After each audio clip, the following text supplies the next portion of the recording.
Good morning students. देखिए इसके short question रह गए थे, तो एक फर्स्ट क्वेश्चन हमने किया था उस दिन। उसके बाद सेकंड शॉर्ट क्वेश्चन देखिए, what was the effect of the loss of ball on the boy, यानी गेंद गुम हो जाने के बाद लड़के पर क्या प्रभाव पड़ा।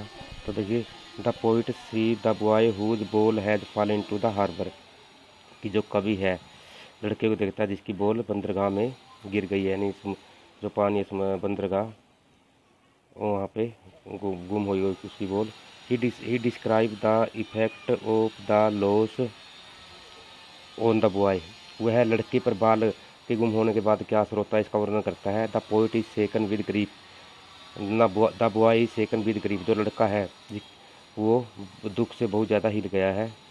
ही trembles and stare down the harbour, वह कांपता है और जहाँ उसकी बॉल गुम हुई यानी हार्बर बंदरगाह पे उसकी ओर देखता रहता है। His past days come alive in his mind, उसके बीते हुए दिन उसको उसकी जो पास्ट डेज हैं जो बीते हुए दिन है comes alive in his mind, उसके दिमाग में ताज़ा हो उठते हैं। उसके बाद देखिए भाई थर्ड क्वेश्चन क्या है। थर्ड क्वेश्चन है, why does the poet decide not to give money to the boy और he buy another ball for him, कि कभी उसको लड़के को पैसे या उसको जो नई गेंद है वो क्यों नहीं देता है। तो देखिए, the poet says that he will not intrude upon the boy because he must learn to tolerate loss, कभी कहता है कि वह बच्चे को में विघन नहीं डालेगा क्योंकि वो उसको सहन करने की आदत ही कि यही कह रहा है कि ही लर्न टू टॉलरेट लॉस, की जो हानि हुई है उसको सहने की शक्ति उसको अभी से प्राप्त हो जाएगी, मतलब अभी से उसको सहना सीखना चाहिए। इसलिए जो पोइट है बच्चे में के बीच में कोई दखलंदाजी नहीं करेगा। He the poet emphasis this loss, emphasis क्या होता है भाई, एम्फेसिस होता है कि जो ये हानि हुई है बॉल गुम होने की, इसके ऊपर एम्फेसिस जोर देना, उसके ऊपर जोर देता है। He thinks that money can not compensate the sense of loss, वह कहता है कि जो पैसा है जो हानि हुई है उसकी मुआवजे की पूर्ति नहीं कर सकता। कॉम्पनसेट होता है मुआवजे की पूर्ति करना, भरपाई करना, क्षतिपूर्ति करना।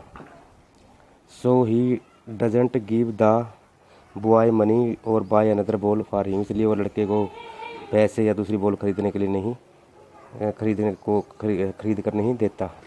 उसके बाद है फोर्थ क्वेश्चन है, explain the line and no one buy ball back money is external, कि कोई वस्तु फिर से वापस नहीं खरीद सकता, पैसा एक बाहरी वस्तु, एक्सटर्नल होता है बाहरी चीज़ और एक्सटर्नल इंटरनल होता है आंतरिक, ठीक है।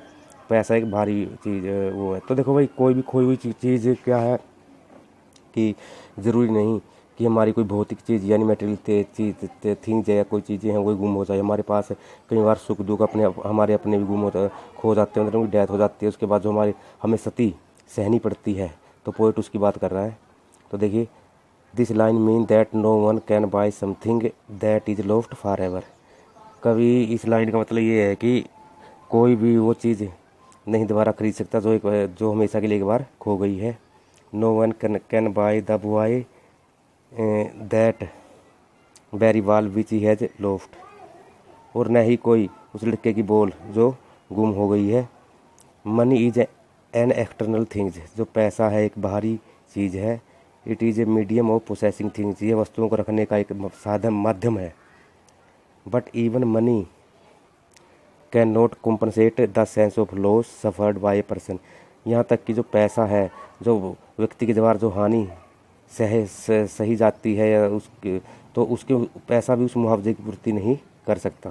क्यों, कई चीज़ों में हमारे, चलो कई चीज़ तो हम पैसे के बदले ले लेते हैं, लेकिन जैसे कोई डेथ वगैरह हो जाती है, जो लॉस होती है ज़िंदगी में किसी व्यक्ति के साथ, तो उसकी पूर्ति पैसे से नहीं हो सकती। तो कहने का भाव यही है इस क्वेश्चन में। उसके बाद देखिए fifth question, why does the poet say balls will be lost always, कभी ये क्यों कहता है कि गेंदें हमेशा खो जाती रहेंगी, खोती रहेंगी। तो देखिए, the hair balls are the symbol of man's possession, यहाँ पर जो गेंद है मनुष्य की चीज़ों का प्रतीक है। वी लव आवर थिंग्स, हम अपनी चीज़ों से प्यार करते हैं।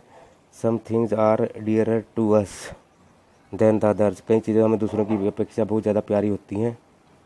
But nothing is permanent in life, लेकिन कोई भी चीज़ जीवन में स्थायी नहीं है। परमानेंट है स्थायी, हमेशा के लिए।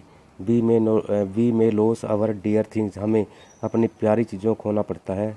Then we suffer from a sense of loss, और तभी हमें जो सेंस ऑफ लॉस है यानी हानि की जो सेंस है उसको सहते हैं हम।